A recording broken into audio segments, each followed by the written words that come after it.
আল্লাহ সুবহানাহু ওয়া তাআলা দুনিয়াতে সাধারণত মানুষকে দুই ভাগে সৃষ্টি করেছেন, দুই ভাগে পাঠিয়েছেন। একটা গ্রুপ হলো পুরুষ, আর একটা গ্রুপ হলো মহিলা। কি বলেন? আমরা এই দুই ভাগেই তো বিভক্ত। হয়তো কেউ বলতে পারেন যে তৃতীয় আরেকটা শ্রেণীও তো আছে। তৃতীয় আরেকটা শ্রেণী আছে, ঠিক আছে, সংখ্যায় অত্যন্ত কম, এবং শরীয়তের বিধান মতে এরা কোনো কোনো ক্ষেত্রে পুরুষের অন্তর্ভুক্ত, কোনো কোনো ক্ষেত্রে মহিলার অন্তর্ভুক্ত। এজন্য শরীয়ী দৃষ্টিতে মানুষ দুই ভাগে কি বিভক্ত, পুরুষ আর মহিলা। আল্লাহ সুবহানাহু ওয়া তাআলা এই যে আমাদেরকে দুই ভাগে ভাগ করেছেন, যদিও আমরা দুনিয়ার দৃষ্টিতে দুই ভাগে বিভক্ত, কিন্তু যদি ঈমান এবং নেক আমল থাকে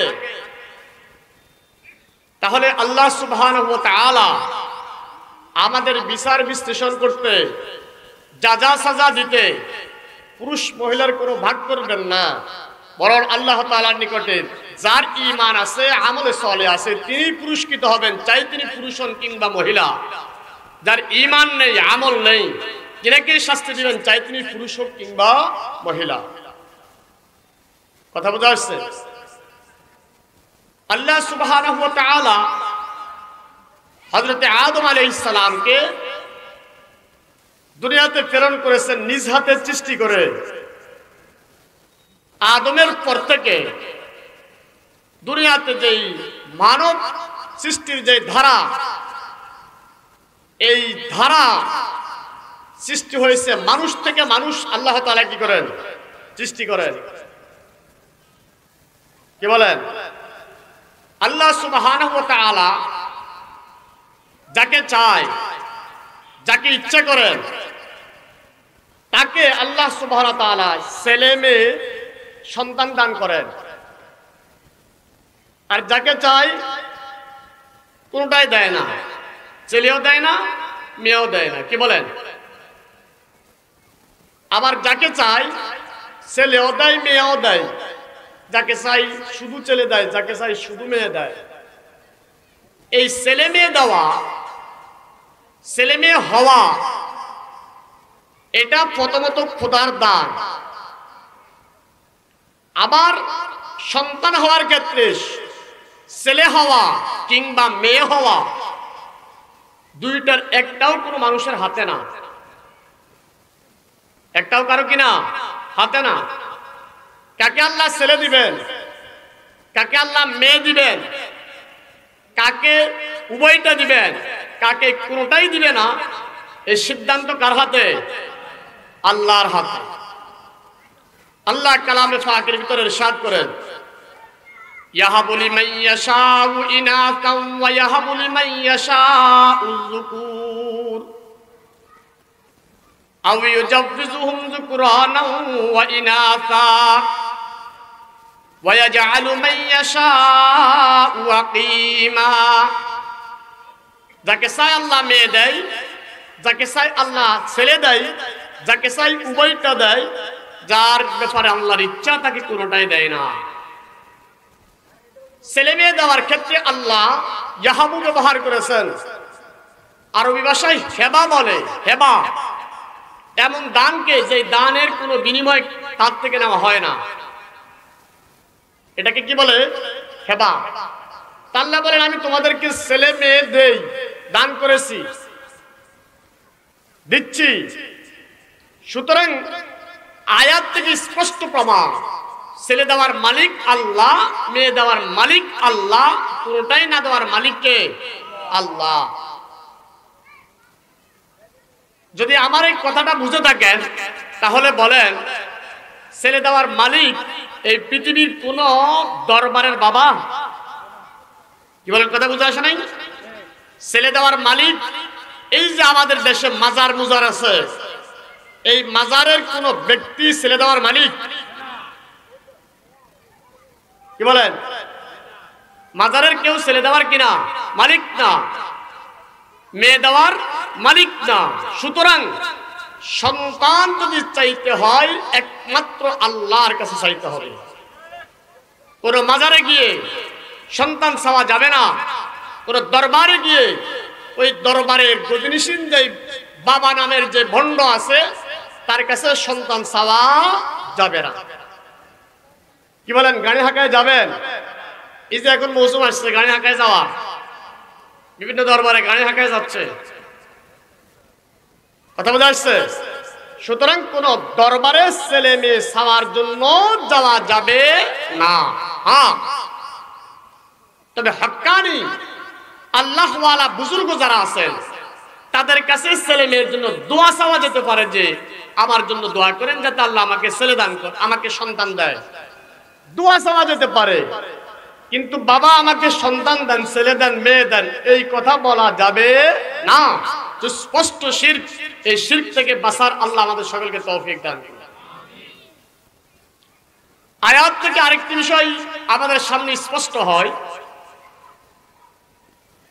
মেয়ে দেওয়ার মালিককে আল্লাহ। সুতরাং আল্লাহর সিদ্ধান্তের উপরে কোন ধরনের হস্তক্ষেপ করা যাবে? কি বলেন, হস্তক্ষেপ করা যাবে? এজন্য যদি কোথাও কোন পরিবারে যদি মেয়ে সন্তান ভূমিষ্ঠ হয়, এই মেয়ে সন্তান ভূমিষ্ঠ কেন হলো, এজন্য ওই মহিলাকে মানসিকভাবে শারীরিকভাবে নির্যাতন, নিপীড়ন, মারপিট করা যাবে? কি বলেন, বুঝা আসে নাই? মারপিট করা যাবে? যদি কোনো মেয়ে, কোনো পুরুষ যদি কোনো মহিলাকে মেয়ে সন্তান হওয়ার দায়ে যদি মারপিট করে, নির্যাতন, নিপীড়ন করে, সে আল্লাহর সিদ্ধান্তের বিরুদ্ধে যেন অবস্থান নিয়েছে। আল্লাহর সিদ্ধান্তের কি বিরুদ্ধে অবস্থান নিয়েছে। কারণ মেয়ে দেওয়া তো মহিলার হাতে না, ছেলে দেওয়া মহিলার হাতে না। সুতরাং ছেলে মেয়ে দেওয়ার মালিক আল্লাহ। এজন্য যদি মেয়ে হওয়ার দায়ে যদি কোনো মহিলাকে নির্যাতন করা হয়, মানসিকভাবে যদি টর্চার করা হয়, এর জন্য আপনি আল্লাহর দরবারে জালেম হিসেবে উঠতে হবে, আর মহিলা মজলুমা হিসেবে উঠবে। আর এই জালেম মজলুমের বিচার আল্লাহ সুবহানাহু ওয়া তাআলা হাশর ময়দানে সবার সামনে সুস্পষ্টভাবে করবে। কথা বোঝা যাচ্ছে? এজন্য কোন বাবা যদি ছেলে হওয়ার কারণে খুশি, মেয়ে হওয়ার কারণে নারাজ, এমন যদি বাপ দেখায়, সে গুনাহগার হবে। হাশরের ময়দানে সে আল্লাহর সিদ্ধান্তের বিরুদ্ধে, আল্লাহর সিদ্ধান্তের বিরুদ্ধে অবস্থান নিয়েছেন এমন ব্যক্তিদের কাতারে তিনি উঠবেন। ছেলে হয়েছে সবার বাড়িয়ে বাড়িয়ে মিষ্টি, মেয়ে হয়েছে কাউকে বলে না, চুপচাপ নীরব। আপনি গুনাহগার হচ্ছেন, আপনার আমলনামায় গুনাহ লেখা হচ্ছে। আপনি কেন আল্লাহর সিদ্ধান্তের বাইরে অবস্থান নিচ্ছেন? আল্লাহর সিদ্ধান্তের উপর আপনি কেন রাজি না? এজন্য আপনি গুনাহগার হচ্ছেন। কথা বোঝা যাচ্ছে? জাহিলি যুগের সিস্টেম ছিল, ছেলে হলে তারা খুশি, মেয়ে হলে তারা নারাজ ছিল, তারা মনোকষ্ট নিত, সমাজে কাউকে মুখ দেখাতো না, রাতে অন্ধকারে মেয়েটাকে জ্যান্ত কবর দিয়ে ফেলতো, মেরে ফেলতো, গোপন করে ফেলতো। কারণ তাদের সিস্টেম ছিল জাহিলি সমাজের, যে সকালে যখন ভোর হবে, আমি যখন রাস্তায় বের হব, সবাই বলবে যে তোমার তো মেয়ে হয়েছে, আমি সমাজে মুখ দেখাবো কিভাবে, সমাজে চলবো কিভাবে। এজন্য সমাজের ভয়ে, মানুষের ভয়ে মেয়ে সন্তান হলে তাকে জ্যান্ত কবর দিয়ে তিনি কাউকে খোঁজ খবর দিতেন না। সুতরাং আপনিও যদি এখন মেয়ে সন্তান হওয়ার কারণে আপনিও যদি মনে কষ্ট নিয়ে থাকেন, মেয়ে সন্তান হওয়ার কারণে আপনিও যদি কি করেন, কোন মহিলাকে নির্যাতন, নিপীড়ন করে থাকেন, আপনি সেই জাহিলি যুগের, ওই বর্বর যুগের লোকদের কাতারে হাসর ময়দানে উঠা লাগবে। কি বলেন? আজ থেকে মেয়ে সন্তান হওয়ার দায়ে কোন মাকে, কোন মহিলাকে নির্যাতন, নিপীড়ন করা যাবে? যদি কাহারও মন মানসিকতা এমন থেকে থাকে, আজ থেকে তওবা করে বাড়িতে যাবেন যে এতদিন যা করেছি, গুনাহ করেছি, আল্লাহর সিদ্ধান্তের বিরুদ্ধে অবস্থান নিয়েছি, আল্লাহ আমি না জেনে করেছি, আমাকে ক্ষমা করে দাও। আজ থেকে আর মেয়ে হওয়ার দায়ে কোনো মহিলার উপর কোনো নির্যাতন, নিপীড়ন করব না। কথা বোঝা যাচ্ছে? হাদিসের মধ্যে আল্লাহ রাসূল ইরশাদ করেন, মেয়ে সন্তান যাদের হবে, মেয়ে সন্তান তার জান্নাতে যাওয়ার একটা মাধ্যম। ছেলে হইলে, ছেলেকে লালন পালন করলে আল্লাহ তাআলা জান্নাত দিবেন, এই সুসংবাদ আল্লাহ রাসূল দেয় নাই। হ্যাঁ, সে ছেলে আপনার ছেলে, সেই হিসেবে তাকেও লালন পালন করা আপনার জিম্মাদারি, তাকেও যে আপনি কি করবেন, তাকে যে তার মা দুধ পান করাচ্ছে, সন্তানকে যে মা দুধ পান করাচ্ছে, প্রতিটা দুধের ফোঁটার বিনিময়ে বিনিময়ে আল্লাহ সুবহানাহু ওয়া তাআলা তার মায়ের আমলনামায় সওয়াব লিখে দিচ্ছেন, তার বাবার আমলনামায় প্রতিটা দুধের বিনিময়ে বিনিময়ে আল্লাহ সওয়াব লিখে দিচ্ছেন। সন্তানকে আমরা যা সন্তানের জন্য খরচ করি, সন্তানের মুখে খাদ্য তুলে দেওয়ার জন্য পিতা যে পরিশ্রম করে, সন্তানের মুখে আপনি খাদ্য উঠিয়ে দেওয়ার জন্য যেই কষ্ট মুশাক্কাত করছেন, প্রতিটা খাদ্য দানার বিনিময়ে বিনিময়ে আল্লাহ সুবহানাহু ওয়া তাআলা আপনার আমলনামায় এক একটি করে লিখে লিখে দিচ্ছে। এমনকি বুখারী শরীফের রওয়ায়াত, আল্লাহর রাসূল বলেন, যদি কোনো পিতা তার ছেলের মুখে, তার মেয়ের মুখে, এমনকি যদি তার স্ত্রীর মুখে যে খাদ্য উঠিয়ে দিচ্ছে, একটা ফল তার মুখে দিচ্ছেন, একটা লোকমা তার মুখে দিচ্ছেন, এটাও আপনার আমলনামায় সদকার সওয়াব হিসেবে উঠতেছে। আপনি এই যে শীতের মৌসুম, আপনার স্ত্রীর জন্য, আপনার সন্তানের জন্য শীতের পোশাক কিনছেন, আপনি মনে করবেন না যেটা আপনার নষ্ট হয়েছে, টাকা শেষ না। হাদিসের ভাষ্য মতে এই শীতের পোশাক কিনে দিয়েছেন, ছেলের জন্য হোক, মেয়ের জন্য হোক, স্ত্রীর জন্য হোক, বাপ্পায়ের জন্য হোক, এই শীতের পোশাক কিনে দেওয়ার টাকাটাও আপনার আমলনামায় সদকায়ে জারিয়া হিসেবে, আপনার আমলনামায় সদকার সওয়াব হিসেবে লেখা হবে। সুতরাং সন্তান লালন পালন করার ক্ষেত্রে আপনার সাধ্য অনুযায়ী তাদের ভরণ পোষণের ব্যবস্থা করবেন। তাদের ব্যাপারে কোনো কৃপণতা, তাদের ব্যাপারে কোনো কঞ্জুসি, তাদের ব্যাপারে কোনো বখালতি করা যাবে না। মৌসুমি ফল আসলে সাধ্য অনুযায়ী স্ত্রী, পরিবার, পরিজন, সন্তানদেরকে মৌসুমি ফল ফলাদি কিনে দেওয়ার ব্যবস্থা করবেন, আপনি সদকার সওয়াব পাবেন। গরমকাল আসলে গরম পোশাক কি ঠান্ডা পোশাকের ব্যবস্থা করবেন, আপনার আমলনামায় সওয়াব লেখা হবে, সদকার সওয়াব লেখা হবে। শীতকাল আসলে শীতের পোশাক কিনে দিবেন, এটা আপনার আমলনামায় সদকার সওয়াব হিসেবে লিখে দেওয়া হবে। কিন্তু মেয়ে সন্তানদের জন্য আপনি যা করবেন, খরচ যা করবেন, সওয়াব তো পাবেনই, সদকার সওয়াব তো পাবেনই। অতিরিক্ত আল্লাহর রাসূল ঘোষণা করেছিলেন, মেয়ে সন্তানদেরকে যারা সুন্দরভাবে লালন পালন করবে তাদের জন্য জান্নাত। আল্লাহর রাসূল হাদিসের মধ্যে ইরশাদ করেন, মান আলা সালাসা বানাত ফাআদ্দাবাহুন্না ওয়া যাওয়াজাহুন্না ওয়া আহসানা ইলাইহিন্না ফালাহুল জান্নাহ। ও দুনিয়ার পিতারা, সন্তানের পিতারা, তোমরা যারা তিনটি মেয়েকে লালন পালন করবে, মেয়ের যখন যা কিছু প্রয়োজন হবে সব কিছুর ব্যবস্থা করবে, বস্ত্রের প্রয়োজন বস্ত্রের ব্যবস্থা করবে, খাদ্যের প্রয়োজন খাদ্যের ব্যবস্থা করবে, শিক্ষার প্রয়োজন তার শিক্ষার সব সামগ্রীর ব্যবস্থা করবে, সুন্দরভাবে তার জীবন জীবিকার ব্যবস্থা করে দিবে। মেয়েটাকে রাজরানীর মতো ঘরের মধ্যে রাখবে, আর তুমি কষ্ট মুশাক্কাত করে তার সব কিছুর ব্যবস্থা করবে।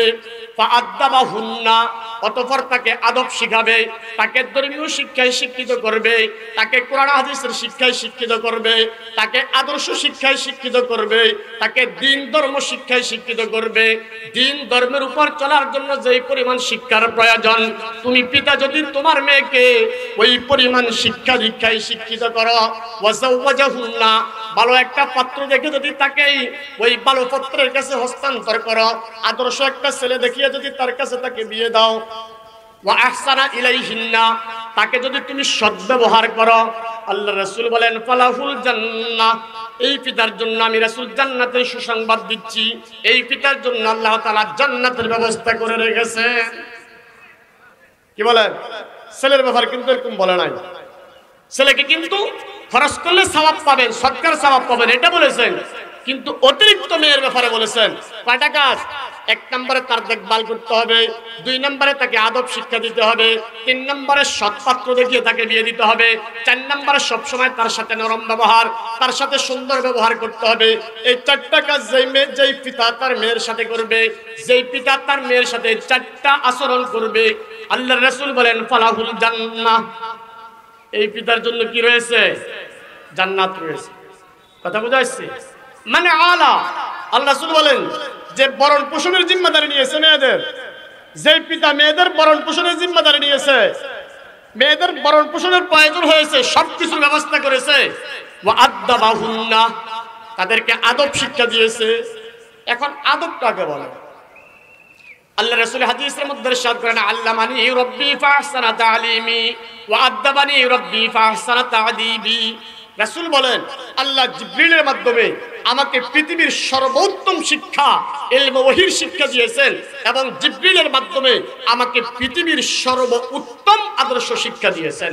মুহাদ্দিসিন কিরাম বলেন, এজন্য আদব বলতে বোঝায় কোরআন ও হাদিসের শিক্ষা, যেটা এর মাধ্যমে যে ভাব সন্তানের মধ্যে সৃষ্টি হবে একে বলা হয় কি আদব।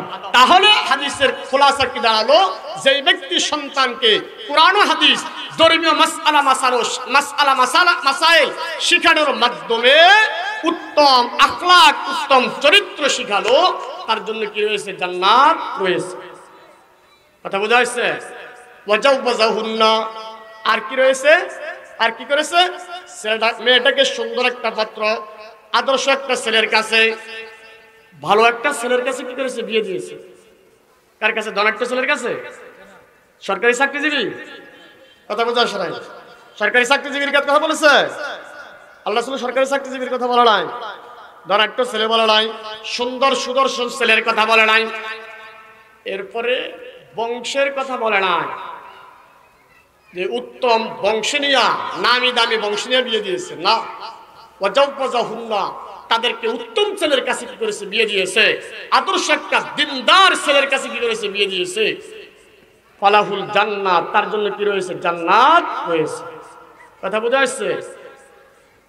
নেককার সন্তান, আদর্শ সন্তানের কাছে যে ব্যক্তি তার মেয়েকে বিয়ে দিবে, আল্লাহ রাসূল বলেছেন ফালাহুল জান্নাত, তার জন্য জান্নাত আছে। সুতরাং আজ থেকে সিদ্ধান্ত নেবেন, কি সরকারি চাকরি খুঁজবেন, টাকা পয়সা খুঁজবেন, উচ্চ বংশ খুঁজবেন, নাকি একটা আদর্শ ছেলে দেখবেন, নাকি একটা দিনদার ছেলে দেখবেন, এই সিদ্ধান্ত আপনার। আল্লাহ রাসূল বলেছিলেন, যারা দিনদার পাত্রের কাছে কি করেছে? তাকে হস্তান্তর করেছে, ফালাহুল জান্নাত, তার জন্য কি রয়েছে? জান্নাত রয়েছে। আল্লাহ রাসূলকে এক মহিলা এসে বলে, ইয়া রাসূলুল্লাহ, আমি আমাকে আপনার কাছে বিয়ে দিতে চাচ্ছি, আমি আমাকে আপনার কাছে কি করতে চাচ্ছি? বিয়ে দিতে চাচ্ছি, আমি রাজি আপনার কাছে বিয়ে বসতে। রাসূল বলেন, আমার স্ত্রীর প্রয়োজন নাই। চুপচাপ মহিলা নীরব বসে আছেন। এক সাহাবী বললেন, ইয়া রাসূলুল্লাহ, তাকে আমার কাছে বিয়ে দিয়ে ফেলেন, আমার বিয়ের প্রয়োজন আছে, তাকে আমার কাছে বিয়ে দেন। কথা বোঝা যাচ্ছে? রাসূল বলেন, তুমি তাকে মোহর দিতে পারবা? তাকে মোহর দিতে পারবা? ইয়া রাসূলুল্লাহ, আমার কাছে তো মোহর টোর কিছু নাই। যাও বাড়িতে দেখে আসো কিছু আছে কিনা। হুজুর বাড়িতেও কিছু নাই, আমার একটা লুঙ্গি আছে, অত একটা চাদর আছে, দিলে এটা দিতে পারবো। রাসূল বলেন, এটা দিয়ে কি হবে? অর্ধেক তোমাকে দিলে অর্ধেক তাকে দিলে কি হবে এটা দিয়ে? হুজুর এছাড়া আমার কাছে আর কিছু নাই। এরপর রাসূল জিজ্ঞেস করলেন, তুমি কি কোরআন কারীম পড়তে জানো? জি ইয়া রাসূলুল্লাহ, আমি কোরআন কারীমের অমুক অমুক অমুক অমুক সূরা পড়তে জানি। রাসূল বলেন, সত্যি কি তুমি কোরআন কারীমের অমুক অমুক সূরা পড়তে জানো? আল্লাহ রাসূলকে ওই সাহাবী জবাব দেন যে, ইয়া রাসূলুল্লাহ, জি হ্যাঁ, আমি কোরআন কারীমের অমুক অমুক সূরা পড়তে জানি। রাসূল বলেন, আমি এই মহিলাকে তোমার কাছে কোরআন কারীম পড়তে জানো, এর বিনিময়ে তোমাকে তার কাছে, এই মহিলাকে তোমার কাছে বিয়ে দিয়ে দিলাম। তাহলে রাসূল কিসের বিনিময়ে বিয়ে দিয়েছিলেন?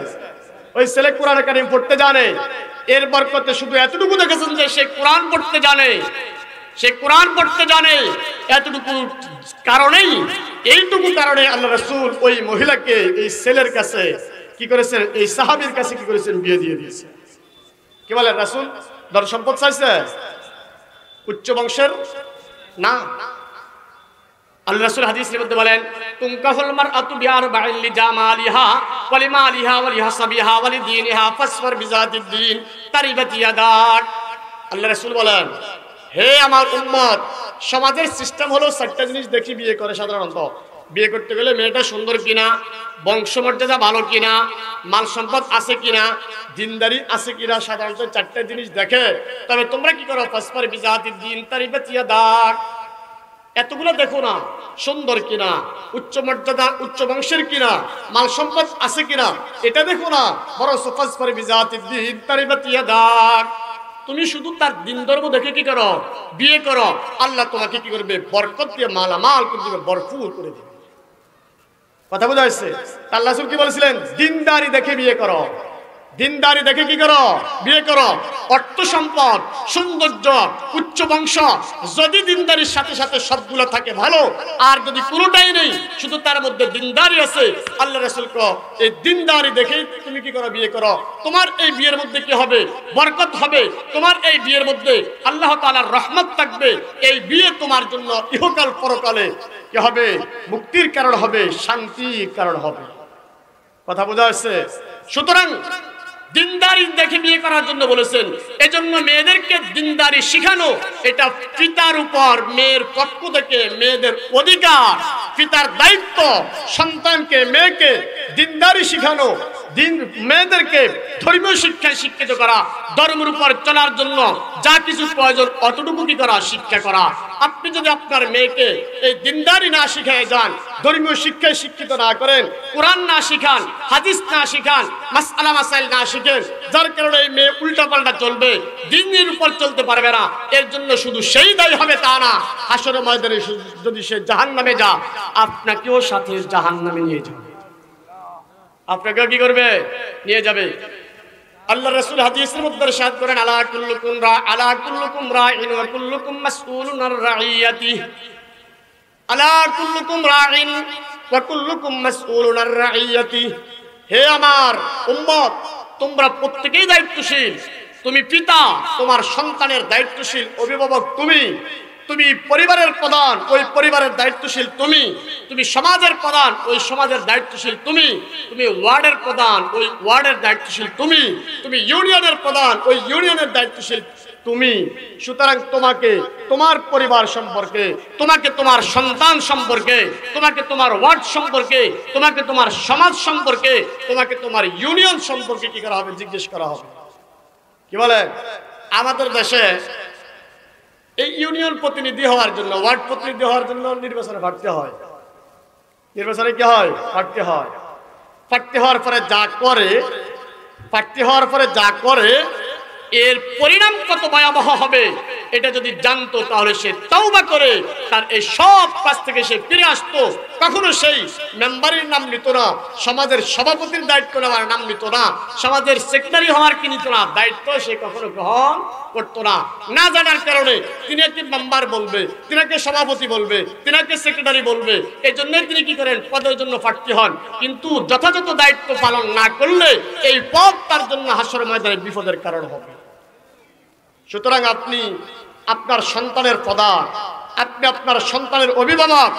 আপনি আপনার সন্তানকে যদি ধর্মীয় শিক্ষায় শিক্ষিত করতে না পারেন, আপনার সন্তানকে যদি আপনি ধর্মীয় মাসআলা মাসালায় শিক্ষিত করতে না পারেন, তাদেরকে যদি দ্বীনের উপর চলার জন্য যা কিছু প্রয়োজন কতটুকু শিক্ষা যদি আপনি দিতে না পারেন, তাহলে এই সন্তান আপনাকে জাহান্নামে পৌঁছে দেওয়ার কারণ হবে। জাহান্নামে পৌঁছে দেওয়ার কি হবে? কারণ হবে।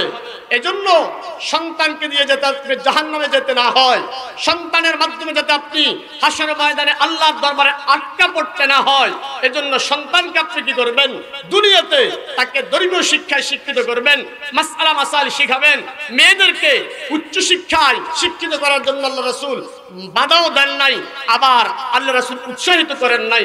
হ্যাঁ, যদি তাদেরকে কি করেন? আপনি দিন ধর্ম শেখানোর পরে পর্দায় রাখিয়ে যদি আপনি তাদেরকে কি করতে পারেন? উচ্চ শিক্ষিত করতে পারেন, কোনো আফসোস নেই। আর যদি আপনি তাকে দিনদারি না শিখায় দুনিয়ার উচ্চ ডিগ্রিদারি বানিয়ে দেন, তাহলে বুঝবেন এই মেয়ে আপনার পরকালের জন্য বিপদের কারণ হয়ে দাঁড়াবে। কথা বোঝা যাচ্ছে? আজকে আমরা সন্তানের ভয়ে অস্থির। আল্লাহ রাসূল হাদিসের মধ্যে বলেছিলেন, তাযাওয়াজুল ওয়াদুদাল ওয়ালুদ ফাইন্নী মুকাসিরুম বিকুমুল উমাম। হে আমার উম্মতের যুবকরা, তোমরা কি করো? ওই বংশে বিয়ে করো যে বংশের মেয়েদের সন্তান বেশি। দেখবে যে মেয়েকে বিয়ে করতে যাচ্ছ তার ফুফুর সন্তান বেশি কিনা, তার খালার সন্তান বেশি কিনা, তার বোনের ভাই বোনের সংখ্যা বেশি কিনা। যদি দেখো যে তার ফুফুর সন্তানের সংখ্যা বেশি, তার খালার সন্তানের সংখ্যা বেশি, তার ভাই বোনের সংখ্যা বেশি, আল্লাহ রাসূল বলেন তোমরা অমন পরিবারে কি করো? বিয়ে করো। এই জন্য ফাইন্নী মুকাসিরুম বিকুমুল উমাম, এতে আমার উম্মত সংখ্যা বাড়বে, হাসরের ময়দানে আমার উম্মতের সংখ্যা বেশি হবে। এ নিয়ে আমি অন্য নবীদের উপর গৌরব করতে পারবো, এই নিয়ে আমি অন্য নবীদের কাছে গর্বের সহিত বলতে পারবো যে আমার উম্মতের সংখ্যা বেশি। কিন্তু আমরা কি করি? আমরা কি করি? জন্ম নিয়ন্ত্রণ। আল্লাহ রাসূল বলেছিলেন, আল্লাহ তাআলা কালামে ফাকির করে ইরশাদ করেন, ওয়া মা মিন দাব্বাতিন ফিল আরদি ইল্লা আলাল্লাহি রিজকুহা। জমিনে শুধু মানুষ নয়, যত প্রাণী আছে, জমিনের উপর বিচরণকারী যত প্রাণী আছে, সেই সাততমক জমিনের নিচে একটি পিঁপড়াও যদি থাকে, ওই পিঁপড়ার রিজিকের জিম্মাদারিও কার? আল্লাহ। সুতরাং সন্তানের রিজিকের জিম্মাদারিও আল্লাহ। আপনাকে সন্তানকে যদি আপনি রিজিকের ভয়ে সন্তানকে কি খাওয়াবেন, সন্তানকে কি পড়াবেন, এই চিন্তায় যদি আপনি কি করেন? জন্ম নিয়ন্ত্রণ করেন, আল্লাহ রাসূলের ভাষ্যমতে এই হারাম কাজটা আপনি করেছেন, আপনি এই সন্তান হত্যার গুনাহ নিয়ে হাসরের ময়দানে আপনাকে উঠা লাগবে। জাহেলি যুগে সন্তান দুনিয়াতে আসলে তারপরে তাকে কি করতো? মেরে ফেলতো, তাকে জ্যান্ত কবর দিয়ে ফেলতো। কিন্তু আমাদের সমাজ জাহেলি সমাজকে আরো হার মেরেছে। কি হার মেরেছে? আমাদের সমাজে সন্তানকে দুনিয়ায় আসতে দেয় না, এর আগে জন্য নিয়ন্ত্রণ করে। আল্লাহ তাআলা কালামে ফাকির ভিতরে ইরশাদ করেন, ওয়া ইযাল মাউউদাতু সুইলাত বিআইয়ি যামবিন কুতিলাত। হাসর ময়দানে এই সন্তানগুলো কি করবে? এই সন্তানদেরকে আল্লাহ জিজ্ঞেস করবেন, ওয়া ইযাল বিআইয়ি যামবিন কুতিলাত, তোমাদেরকে দুনিয়াতে কেন আসতে দেয় নাই? সন্তান হওয়ার পরে এমআরআই করে কেন বের করে ফেলেছে? সন্তান হওয়ার পরে কেন এই সন্তানকে নষ্ট করে ফেলেছে? হাসরের ময়দানে আল্লাহ সন্তানগুলোকে জিজ্ঞেস করবেন, তোমাকে তোমার বাবা সেই জন্ম নিয়ন্ত্রণ কেন্দ্রে নিয়ে এমআরআই করে তোমাকে কেন নষ্ট করে ফেলেছে? তুমি কি বলতে পারো?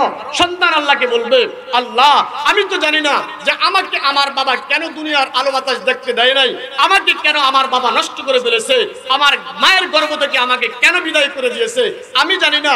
আমি আল্লাহ আপনার কাছে বিচার প্রার্থী।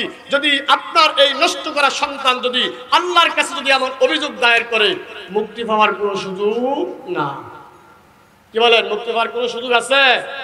মুক্তি পাওয়ার কোনো সুযোগ নাই, মুক্তি পাওয়ার কোনো সুযোগ নাই। আজকে দেখুন, একটা সন্তানের শিক্ষার প্রথম শিক্ষক হলেন তার মা। সন্তানের প্রথম শিক্ষককে তার মা। মা যেমন সন্তান গড়ে উঠবে তেমন। আপনি আপনার সমাজের দিকে তাকিয়ে দেখেন, আপনার সমাজের মধ্যে যেই পরিবারের মা যেমন তার সন্তানগুলা হয়ে উঠে তেমন। যদি দেখেন যে পরিবারের মা আপ টু ডেট মার্কা, তিনি যদি দেখেন আধুনিক মার্কা, দেখবেন ওই সন্তানগুলার পোশাক আশাক গুলাও কি সেই আধুনিক। আপনি যদি দেখেন ওই সন্তান, ওই পরিবারের একটা মহিলা, আদর্শ মহিলা, পরিবারের মা তিনি আদর্শ পর্দারসীন, তাদের ছোট বাচ্চাগুলোও পর্দা করে কি করে চলে। পরিবারটা যদি দিনদারি পরিবার হয়, তার ছোট বাচ্চাটাও ছোট থেকেই সে দিনদারি পরিবেশে কি করে গড়ে উঠে। পরিবারটা যদি বদ পরিবার হয়ে থাকে, সে বদ্দিন হয়ে থাকে, বাচ্চাটা ছোট থেকেই সেই কি করে ওই বদ পরিবারের আসরে সেই বদ্দিনী হাওয়ায়, বদ্দিনী লেবাস পোশাকে সে গড়ে উঠবে। কথা বোঝা যাচ্ছে? তাতে বোঝা যায় সন্তানের প্রথম শিক্ষক হলো মা। সন্তানের প্রথম শিক্ষক মা যেমন সন্তানের প্রথম শিক্ষার বুনিয়াদ হবে তেমন। সুতরাং আপনার ঘরে যদি একজন দিনদার মহিলা, দ্বীনি শিক্ষায় শিক্ষিত একটা মেয়ে যদি আপনার ঘরে থাকে, আপনি নিশ্চিত থাকেন এই একটা মহিলা আপনার পুরা পরিবারকে, আপনার পুরা এই ঘরকে সেই দ্বীনের আলোতে রঙিন করতে পারবে, সেই দ্বীনের আলোতে সাজাতে পারবে। এই একটা মেয়ে, এই একটা বউ আপনার পুরা পরিবারকে দ্বীনের উপরে চালাতে কি হবে? সক্ষম হবে। এজন্য একটা দিনদার মেয়েকে আপনার ঘরে আনার চেষ্টা করবেন, আপনার মেয়েটাকেও দিনদার বানানোর চিন্তা করবেন, আপনার মেয়েকেও ধর্মীয় শিক্ষায় শিক্ষিত করার চিন্তা করবেন। তাহলে আপনার ভবিষ্যৎ প্রজন্ম নিয়ে টেনশন করার কোনো প্রয়োজন হবে না। আপনার এই মায়ের প্রভাবের কারণে সন্তানগুলোও ধর্মীয় শিক্ষার প্রতি আগ্রহী হয়ে উঠবে, সন্তানগুলোও ধর্মীয় শিক্ষায় শিক্ষিত হবে, আপনার পরকালে মুক্তির কি হবে? কারণ হবে। আল্লাহ রাসূল হাদিসের মধ্যে ইরশাদ করেন, তালাবুল ইলমি ফরিদাতুন আলা কুল্লি মুসলিম। সব মুসলমানের উপর দ্বীনি শিক্ষা শিক্ষিত হওয়া ফরজ, ধর্মীয় শিক্ষা করা ফরজ, ধর্মীয় শিক্ষা অর্জন করা ফরজ। মুসলিমের মধ্যে পুরুষও আছে, মহিলাও আছে। কি বলেন? আমাদের দেশে মহিলা যারা, এরা মুসলমান না? কথা বোঝা আসে নাই? মহিলারা মুসলমান না? মুসলমান। সুতরাং মেয়েদেরকেও ধর্মীয় শিক্ষায় শিক্ষিত করা ফরজ, মেয়েদের উপরও ধর্মীয় শিক্ষায় শিক্ষিত হওয়া ফরজ। আজকে আমাদের দেশে ছেলেদের শিক্ষার অহরহ ব্যবস্থা আছে, কিন্তু মেয়েদের শিক্ষার ব্যবস্থা কই?